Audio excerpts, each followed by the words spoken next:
Audio Jungle. Assalamualaikum warahmatullahi wabarakatuh. Hai, apa kabar semua? Semoga selalu dalam keadaan sehat dan tetap ceria. Kembali lagi dengan saya, Ibu Titin Mailestari dalam mata pelajaran ekonomi kelas 12.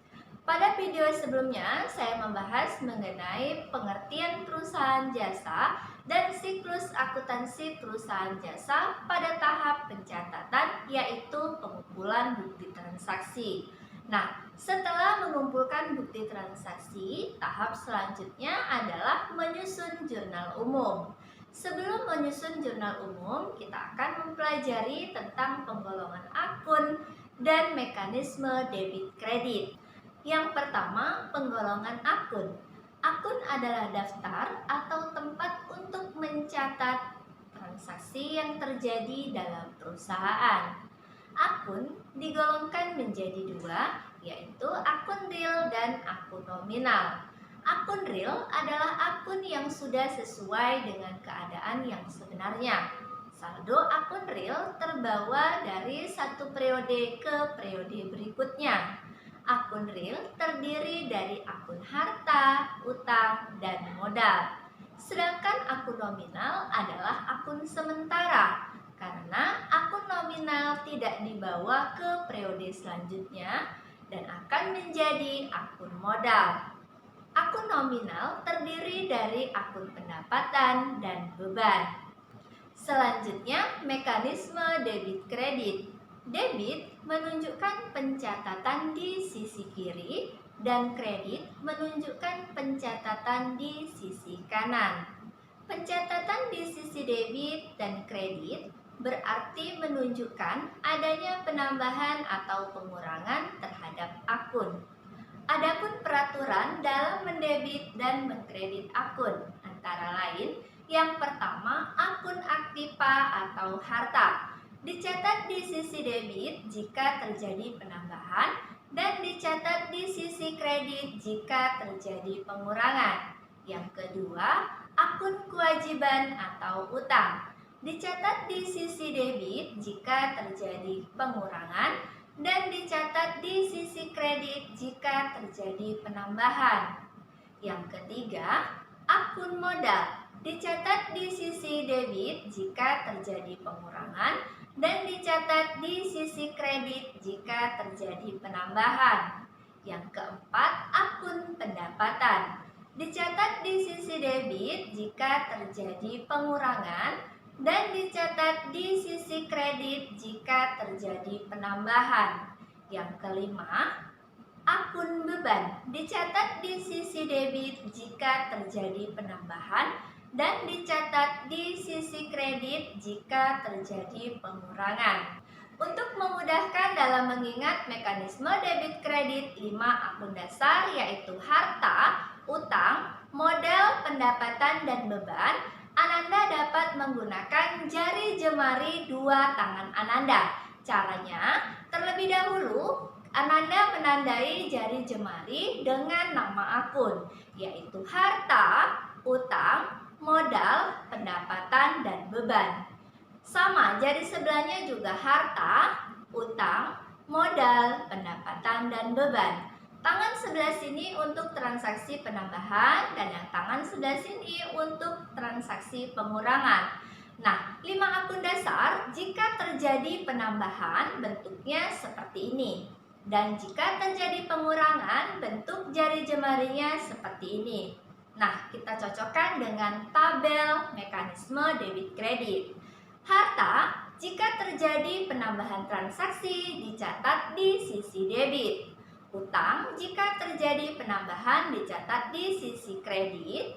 Modal di sisi kredit, pendapatan di sisi kredit, dan beban dicatat di sisi debit. Nah, begitupun dengan pengurangan. Harta dicatat di sisi kredit, utang di sisi debit, kemudian modal di sisi debit, pendapatan di sisi debit, beban dicatat di sisi kredit jika terjadi pengurangan. Nah, jadi ketika ingin mengingat mekanisme debit kredit 5 akun dasar, Ananda dapat membuatnya seperti ini. Sebelah sini untuk penambahan dan sebelah sini untuk pengurangan. Nah, berikut ini adalah tabel mekanisme debit kredit. Kemudian dapat diambil kesimpulan bahwa penambahan atau pengurangan yang dicatat ke sisi debit atau kredit tergantung pada sifat akun dan transaksi yang terjadi. Jurnal umum diartikan sebagai buku harian yang digunakan sebagai tempat pencatatan transaksi yang dilakukan oleh perusahaan. Pencatatan transaksi ke dalam jurnal umum dilakukan berdasarkan bukti transaksi keuangan yang timbul akibat terjadinya transaksi keuangan yang dilakukan perusahaan. Tujuan mencatat transaksi ke dalam jurnal umum adalah untuk menunjukkan pengaruh setiap transaksi yang terjadi dalam perusahaan. Selanjutnya, fungsi jurnal umum. Jurnal umum memiliki fungsi sebagai berikut. Yang pertama, fungsi mencatat. Karena semua transaksi yang terjadi di perusahaan dicatat ke dalam jurnal umum berdasarkan bukti transaksi keuangan. Yang kedua, fungsi historis. Karena transaksi yang terjadi dicatat secara kronologis, yaitu berdasarkan urutan waktu terjadinya transaksi. Yang ketiga, fungsi analisis. Karena pencatatan transaksi ke dalam jurnal umum dianalisis terlebih dahulu. Akun apa yang akan digunakan dicatat di sisi debit atau kredit serta jumlah yang akan dicatat ke dalam akun. Yang keempat, fungsi instruktif. Karena jurnal umum memiliki perintah untuk melakukan pencatatan terhadap transaksi ke dalam suatu akun, posisi debit atau kredit, dan jumlah tertentu. Yang kelima, fungsi informatif. Karena di dalam jurnal umum terdapat informasi yang detail mengenai transaksi yang telah dilakukan oleh perusahaan. Nah, berikut ini adalah bentuk jurnal umum, terdiri dari 5 kolom. Keterangannya, nomor 1 adalah identitas tabel, diisi dengan nama perusahaan, kegiatan akuntansi, dan periode. Nomor 2, kolom tanggal, diisi dengan tanggal, bulan, dan tahun. Nomor 3, kolom keterangan, diisi dengan akun yang akan didebit dan dikredit, beserta penjelasan singkat tentang transaksi yang terjadi. Nomor 4, kolom referensi, diisi dengan nomor akun yang bersangkutan. Nomor 5 dan 6, kolom debit dan kredit, diisi dengan jumlah nominal uang sesuai dengan hasil analisis transaksi. Selanjutnya, contoh jurnal umum.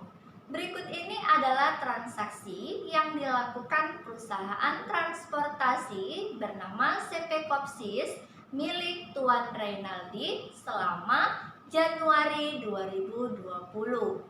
Transaksi yang pertama pada tanggal 1 Januari, Tuan Reynaldi menyetorkan uang kepada perusahaan sebagai modal awal sebesar 300 juta rupiah.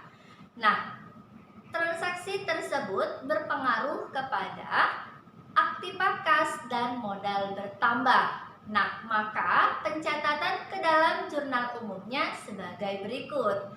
Aktiva kas bertambah dicatat di sisi debit. Modal bertambah dicatat di sisi kredit, yaitu sebesar 300 juta rupiah. Keterangannya, modal awal Tuan Reynaldi. Selanjutnya, pada tanggal 3 Januari, Tuan Reynaldi membeli 3 mobil di showroom Azam seharga 240 juta rupiah. Baru dibayar 200 juta rupiah, sisanya akan dibayar 6 bulan kemudian. Transaksi tersebut memunculkan akun kendaraan mobil bertambah, kas berkurang, dan utang usaha bertambah. Maka pencatatan ke dalam jurnal umumnya sebagai berikut. Kendaraan mobil adalah kelompok harta, maka dicatat di sisi debit. Kemudian, kas berkurang sebesar 200 juta rupiah karena pembayaran secara tunai, maka dicatat di sisi kredit. Kemudian, utang usaha bertambah dicatat di sisi kredit.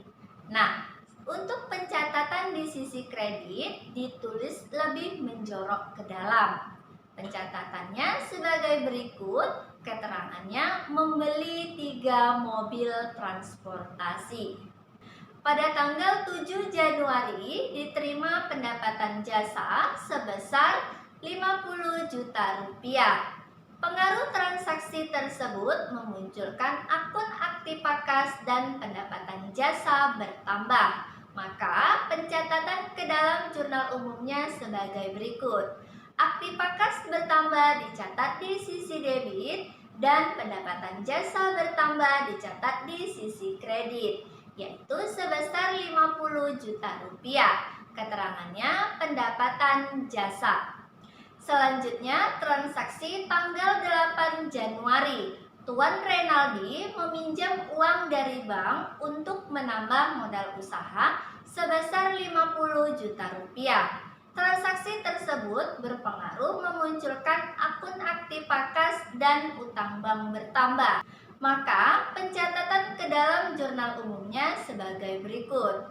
Akun aktivitas bertambah dicatat di sisi debit dan akun utang bank bertambah dicatat di sisi kredit, yaitu sebesar 50 juta rupiah. Keterangannya menambah utang bank untuk modal usaha. Selanjutnya, transaksi tanggal 10 Januari dibeli perlengkapan kantor secara tunai sebesar 5 juta rupiah. Pengaruh transaksi tersebut memunculkan akun perlengkapan kantor bertambah dan akun kas berkurang. Perlengkapan kantor termasuk dalam kelompok harta, dicatat di sisi debit, dan akun aktivitas berkurang dicatat di sisi kredit, yaitu sebesar 5 juta rupiah. Keterangannya membeli perlengkapan kantor secara tunai. Pada tanggal 15 Januari dibayar gaji pegawai sebesar 7.500.000 rupiah. Transaksi tersebut berpengaruh memunculkan akun beban gaji pegawai bertambah dan kas berkurang. Maka pencatatan ke dalam jurnal umumnya sebagai berikut. Beban gaji dicatat di sisi debit dan kas berkurang dicatat di sisi kredit sebesar 7.500.000 rupiah. Keterangannya membayar beban gaji pegawai. Transaksi tanggal 16 Januari, Tuan Renaldi mengambil uang pada kas perusahaan untuk keperluan pribadi sebesar 1 juta rupiah. Transaksi pada tanggal 16 Januari, Tuan Renaldi mengambil uang kas perusahaan untuk keperluan pribadi sebesar 1 juta rupiah. Transaksi tersebut berpengaruh memunculkan akun pret bertambah dan aktivitas berkurang. Maka pencatatan ke dalam jurnal umumnya sebagai berikut. Pret bertambah dicatat di sisi debit dan kas berkurang dicatat di sisi kredit sebesar 1 juta rupiah. Keterangannya mengambil uang untuk keperluan pribadi Tuan Renaldi. Nah, dapat dilihat pada kolom bawah sisi debit dan kredit mengalami balance yaitu sebesar 653.500.000 rupiah. Nah, sebagai bukti bahwa pencatatan ke dalam jurnal umum sudah baik. Demikian video yang dapat saya sampaikan. Semoga dapat membantu pembelajaran jarak jauh Ananda di rumah. Tetap selalu jaga kesehatan dan selalu ceria. Saya akhiri. Wassalamualaikum warahmatullahi wabarakatuh.